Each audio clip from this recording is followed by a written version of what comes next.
આજે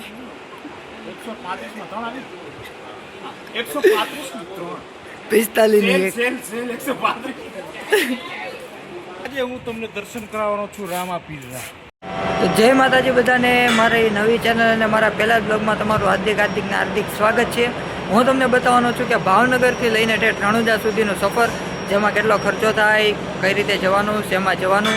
અને સૌથી પહેલાં તો તમારે પહોંચી જવાનું છે નારી ચોકડી, અને નારી ચોકડીથી સીધું આવવાનું છે અમદાવાદ, અને અમદાવાદથી જવાનું છે સીધું સાબરમતી રેલવે સ્ટેશન, અને રેલવે સ્ટેશનથી ત્યાંથી આવવાનું છે આપણે સાબરમતી રેલવે સ્ટેશન, અને સાબરમતી રેલવે સ્ટેશનથી સીધું તમારે પહોંચવાનું છે ભગતની કોઠી, જ્યાંથી તમને મળવાની છે ટ્રેન રામદેવરાની સીધી, જેની ટિકિટની પ્રાઇસની વાત કરું ને તો માત્ર અમદાવાદથી અહીંયા ભગતની કોઠી સુધીના રહેશે 150 રૂપિયા, અને ભગતની કોઠીથી રામદેવરાના રહેશે માત્ર 45 રૂપિયા.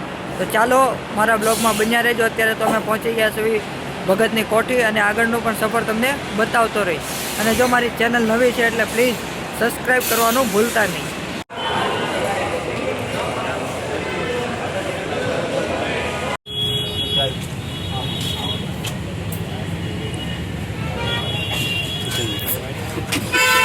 બે શબ્દ કાક બોલો.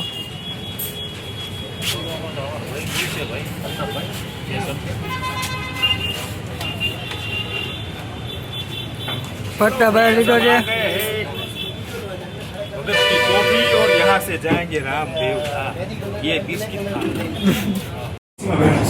एसी में આવ્યા છે રેલગાડીમાં. તમે અમારો ડબ્બો જોઈ શકો છો. અને બોલે પણ છે ડબ્બો. હવે સુવિધા ફૂલ છે. પ્રતાપભાઈ ગયા, વિનુભાઈ ગયા, અને હવે હું જાઉં છું. ફૂલ સુવિધા. આ અમારો ડબ્બો હતો, અને આ તું ભગત કોઠી. હવે આપણે જવાનું છે રામદેવરા. એ આપણે ટ્રેનમાં જ જવાનું છે. ફૂલ એસી વાળો ડબ્બો બુકિંગ કરાવેલો છે. આમ. પ્લેટફોર્મ કેટલા ઉપર જવાનું છે? પાછો અમારો ડબ્બો આવી ગયો છે. ખોલીને અંદર કરી ગયા. હવે બહાર કાઢો.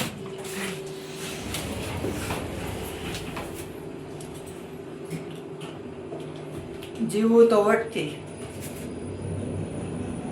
આ જેલ થાય, કાલ જામીન થાય, કમદી પાસે એને ખેલ થાય. તો ખેલ તો થાય હો.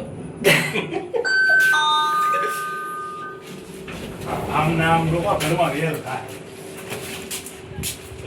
તો નીકળી ગયા અમે બહાર ને પહોંચી ગયા છે પ્લેટફોર્મ નંબર 3 પર. 3 નો નજારો તમે જોયો.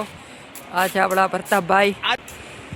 અત્યારે હું તમને લઈ જવાનો છું રામદેવરાની ટ્રેન જે છે એ 1:30 વાગે આવવાની. એની ટિકિટ રહેવાની છે માત્ર.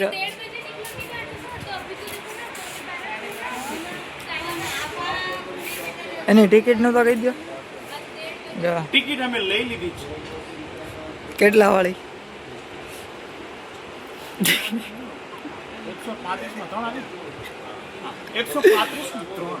45 ની એક.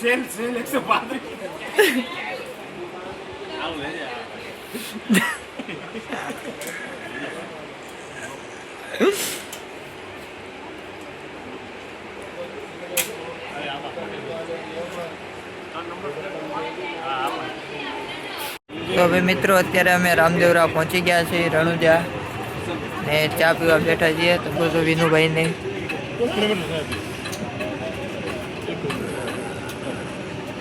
અહીંથી 1 કિલોમીટર છે આગું, અને